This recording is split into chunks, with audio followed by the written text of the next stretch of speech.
Assalomu alaykum qadrli do'stlar, sizlar Shoh Gamer kanalini tomosha qilyapsizlar. Bugungi videoroligimizda Innovuchidan yangi taktikamiz bo'ladi.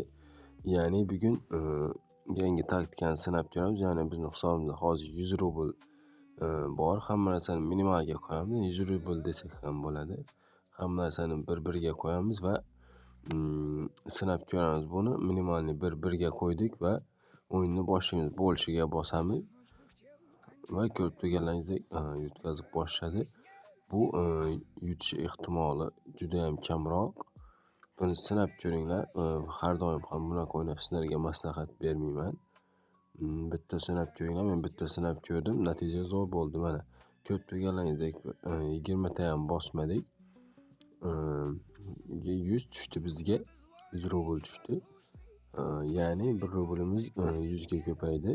Ya'ni biz shunaqa koeffitsiyentga qo'yganmiz, shuning uchun bittasi o'xshadi mana ko'rib turganingiz. Faqat 1 rubl 2-3 qilmaysizlar.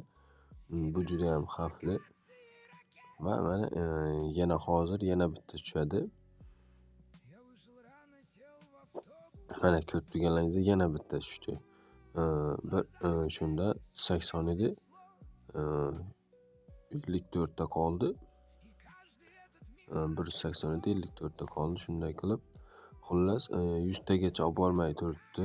10, 20, 30 uzog'i 40 marta bosgandan keyin tushib turibdi.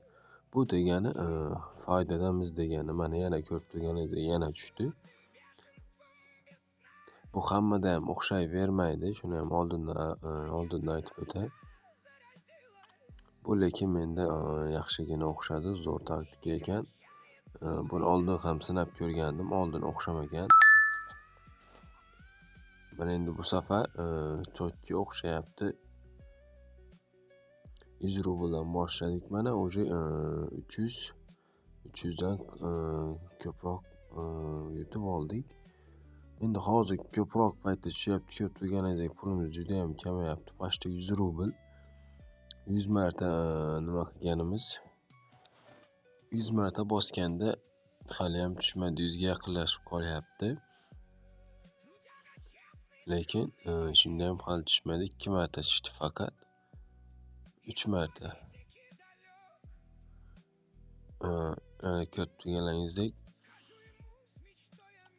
mana o'sha 300 dan kam qolyapti. 300 ga boryapti pulimiz. Va qani chek. Yo 299 ga tushib qoldi. Endi boshqacha taktikaga ko'ramiz. Ya'ni ozgina buni aldaymiz. Yani 300 qilib oldik. Endi bu yerni 50 ga qo'yamiz. Bu yerni esa 50 koeffitsiyentga qo'yib turib, bu yoqda 300. Endi bunda chiqishmasligi kerak. Buni boshqacharoq yo'lni qilsak bo'ladi. Ya'ni 2 marta yutqazgandan keyin 300 rublni qo'yib yuborsak bo'ladi. Mana bitta yutqazdi. Tegmaymiz. Ikkinchi yutqazdi. Endi 300 qilsak bo'ladi. Ana do'stlar, ko'rib turganlaringizdek bu taktikamiz ham o'xshadi. Ya'ni 2 marta yutqazgandan keyin hamma pulni 3-chisiga qo'yib yuboramiz va ko'rib turganlaringizdek chotki menda o'xshadi. Sizlar ham sinab ko'ringlar. Mana ko'rib turganingizdek 100 rublni 600 rubl qildik. Bugunga chotki yetadi.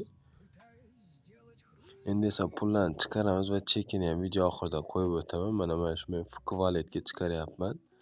Va ko'rib turganingizdek 600 rubl qilib jo'natib yuboramiz. Mana shu hisobga oldin chiqarganlarim mana shu yerda ko'rishingiz mumkin. Mana pastlarda ham bor. Mana pullar bu sayt pullarni to'layapti, chotki ishlayapti va men 600 rublni bosib oldim. Hozir oxirida chekini qo'yib o'taman. Va mana ko'rib turganingizdek hisobimizga 600 rubl tushdi. Mana ko'rishingiz mumkin o'sha hisob raqam va o'sha kundagi chislo hammasi to'g'ri kelyapti va shu paytgacha mana tushgan. Mana shu hisob raqamga mana ko'rib turganlaringizdek saytning silkasi har doimgi video ostida bo'ladi yoki kommentariyada bo'ladi. Va do'stlar, bugungi videoroligim mana shunday iborat edi. Keyingi videoroliklarda ko'rishguncha xayr, sog', salomat bo'ling.